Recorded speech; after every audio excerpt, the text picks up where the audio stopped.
Hello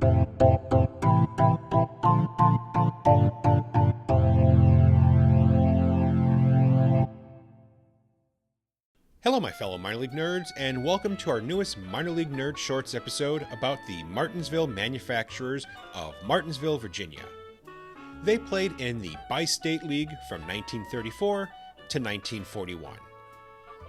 The manufacturer's name corresponds to local industry of the era, as Martinsville was home to numerous towel-producing textile mills at the time. The Bi-State League was formed in early 1934, representing cities and towns along the Virginia-North Carolina border. The league joined the National Association of Professional Baseball Leagues, the official name of minor league baseball at the time, on March 15th, receiving a Class D designation, the lowest classification at the time. Each state had 3 teams located in it. From North Carolina, there was Mount Terry, Mayodan, and Leakesville, Draper Spray, the 3 towns that today make up Eden, North Carolina. From Virginia, there was Danville, Fieldale, and Martinsville. The manufacturers opened their inaugural season at home at English Field, now known as Hooker Field, on May 4th, losing to the Fieldale Virginians 10-6. The next day, they traveled to Fieldale, where they lost to the Virginians once again 7-2. Things got better for the team as they went on to win 27 of their next 37 games, winning the first half title with a 27-12 record. The second half wasn't as great as they went 19-18, finishing with an overall record of 47-30. They faced off against the second half pennant winners, the Danville Leafs, in the league championship series, which Danville took 4-1. Jimmy Sanders, who was the player manager for the manufacturers that season, not only won the Bi-State League title, but he also finished with the best average in all of minor league baseball.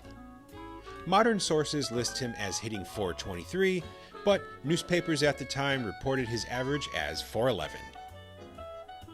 For the league's second season in 1935, 2 additional teams were added in Bassett, Virginia, and Reidsville, North Carolina.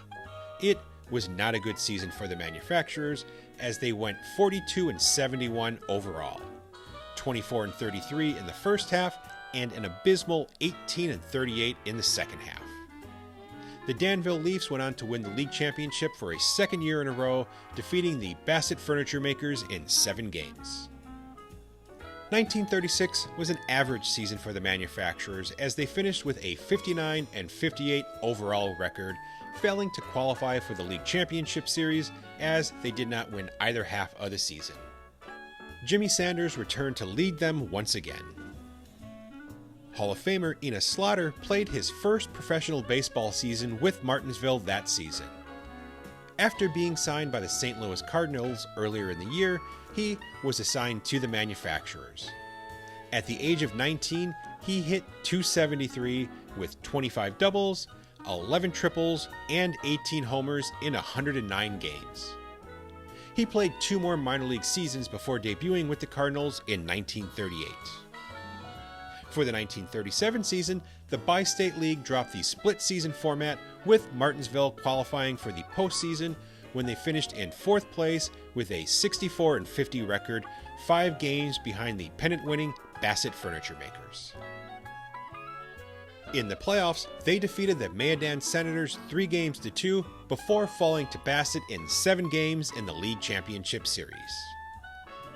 In 1938, they missed the playoffs by a game and a half, finishing with a 61-56 record.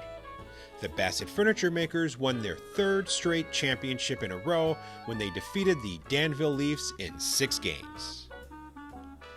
The manufacturers affiliated with the St. Louis Cardinals for the 1939 season, with them finishing in 4th place with a 61-52 record, 8.5 games behind the pennant-winning Danville Leafs.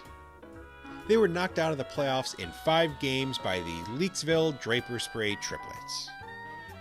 The Danville Leafs ended Bassett's league championship streak when they knocked the Furniture Makers out in the first round of the playoffs before winning their 3rd league title by taking down the triplets in 6 games. For the 1940 season, the Manufacturers teamed up with the Philadelphia Phillies and were managed by career minor leaguer Harry Daughtry, who served as player manager.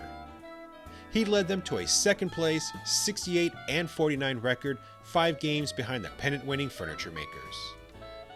In the first round of the playoffs, they defeated the 3-time Bi-State League champions, the Danville Leafs, 4-2, with them winning Game 6 by forfeit after Danville's fans in the bleachers would not stop tossing seat cushions onto the field.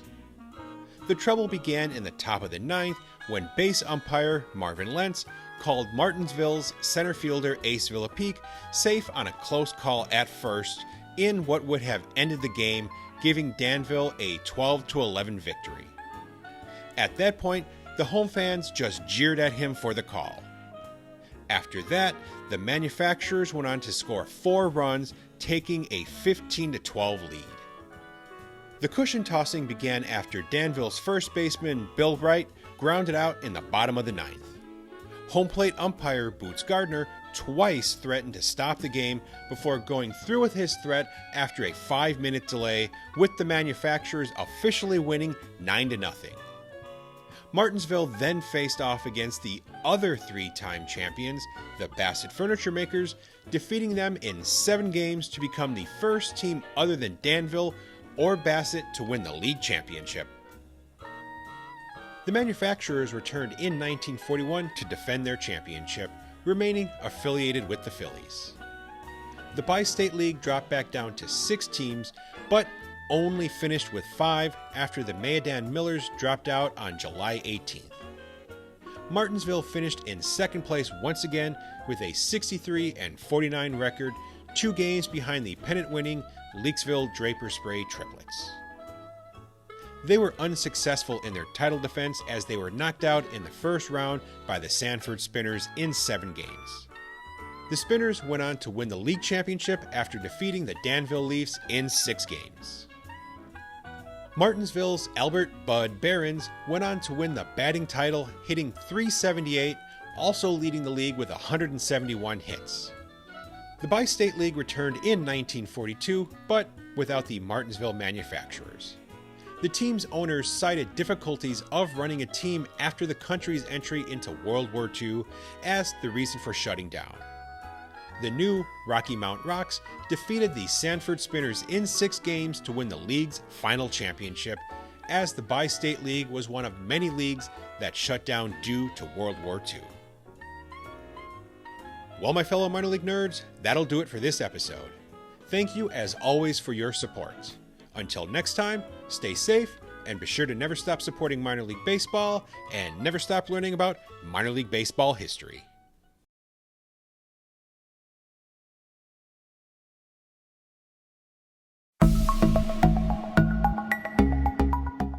This podcast is part of the Curved Brim Media Network.